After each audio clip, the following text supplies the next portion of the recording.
And இந்த detail பேஜை மொத்தமாக செலக்ட் பண்ணிவிட்டு போல்ட் கீ ப்ரெஸ் பண்ணுங்கள், போல்ட் ஆகும். அண்ட் திரும்பி நம்மளுடைய HTML ஏரியாவுக்கு வந்தீங்கன்னா இதோடைய பேராகிராஃப் ஃபார்மேட்டில் போயிட்டு ஒரு H3 வச்சுக்கோங்க. H3 heading 3. ஸோ நம்மளுடைய ஹெட்டிங் வந்து கொஞ்சம் பெருசாக தெரியும். And once again come to master page. And இதோடைய ஹெட்டிங்கும் கொஞ்சம் பெருசு பண்ணிக்கலாம். ஃபார்மேட்டில் போயிட்டு ஹெட்டிங் 2ன்னு வச்சுக்கலாம். And okay, it's enough. And இப்போ என்னோடய ஃபைலில் போயிட்டு சேவால் கொடுத்துட்றேன். சேவால் கொடுக்கறது மூலியமா என்னுடைய master page and detail page ரெண்டத்தையும் ஒரே டைமில் என்னால் சேவ் பண்ண முடியும். அண்ட் இப்போ நம்ம இதை வந்து நம்மளுடைய ப்ரௌசரில் வியூ பண்ணி பார்க்கலாம். ஜஸ்ட் இந்த ஸ்மால் குளோபல் ஐக்கானை கிளிக் பண்ணி ப்ரிவியூ இன் ஃபயர்ஃபாக்ஸ். ஸோ இது நம்மளுக்கு கன்ஃபர்மேஷன் கேட்கும் அப்டேட்டுக்கு. ஸோ இதை நீங்கள் கிளிக் பண்ணிக்கோங்க, இந்த சின்ன பாப்அப் ஏரியாவை, செக் பாக்ஸை. ஸோ செலக்ட் பண்ணிவிட்டு எஸ் கொடுங்க.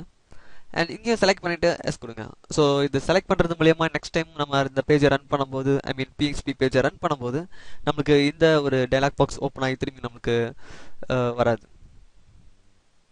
அண்ட் இப்போ பார்த்தீங்கன்னா நமக்கு மாஸ்டர் பேஜ் வந்து ஃபுல்லாக டிஸ்பிளே பண்ணிடுச்சு.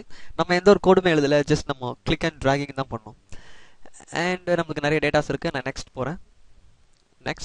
Next and come to fast. And என்னோட ஃபர்ஸ்ட் டேட்டா அதை நான் கிளிக் பண்ணுறேன். ஆட்டோமேட்டிக்காக என்னோட டீட்டெயில் பேஜுக்கு போயிடுது. அதோடைய இன்ஃபர்மேஷன்ஸ் எல்லாமே எனக்கு வந்துடுது. அண்ட் இங்கே எனக்கு என்ன ஒரு விஷயம் செஞ்சால் நல்லாயிருக்கும்னு நினைக்கிறேன். ஏன்னா எனக்கு பேக் போகிறதுக்கு திரும்பி எந்த ஒரு பட்டனுமே இல்லை. நான் திரும்பி என்னுடைய ப்ரௌசர் பேக் பட்டனை யூஸ் பண்ண வேண்டியதாக இருக்குது. அதுக்கு பதிலாக எனக்கு கீழே ஒரு பேக் பட்டன் இருந்தால் நல்லாயிருக்கும்னு நான் நினைக்கிறேன். ஸோ அதுக்கு என்னோட ட்ரீமியர் போய்க்கிறேன், என்னோட டீட்டெயில் பேஜ். அண்ட் இது பாட்டமில் திரும்பி என்னோட CSS பேனல் போகிறேன். ஜஸ்ட் கிளிக் இட், டீட்டெயில் 1, ஏன்னா நான் டீட்டெயில் ஆல்ரெடி கொடுத்துட்டேன். அண்ட் இதுக்கு வந்து பேக் அப்படின்னு வச்சுக்கிறேன். அண்ட் அந்த பேக்கை டைப் பண்ணிவிட்டு அதை மொத்தமாக செலக்ட் பண்ணிக்கிறேன்.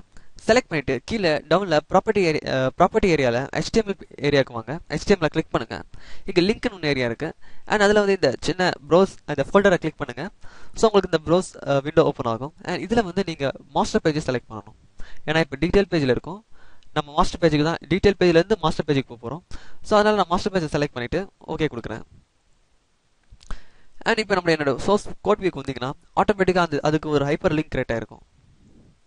ஓகே, என்னோடய ஃபைலில் போய்ட்டு சேவ் பண்ணிக்கிறேன். திரும்பி என்னோடய ப்ரௌசரில் போய்ட்டு என்னோடய ப்ரௌசரை ஒரு வாட்டி ரீஃப்ரெஷ் பண்ணிவிட்டு இந்த ஃபர்ஸ்ட் இதை கிளிக் பண்ணுறேன். என்னோடய கஸ்டமர் ஐடியை கிளிக் பண்ணுறேன். ஆட்டோமேட்டிக்காக என்னோட கஸ்டமர் டீட்டெயில் இன்ஃபர்மேஷன்ஸ் வந்துடும். அண்ட் பாட்டமில் பார்த்தீங்கன்னா பேக்குன்னு ஒரு ஆப்ஷன் இருக்குது.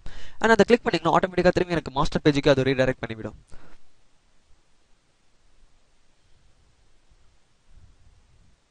சுபம்.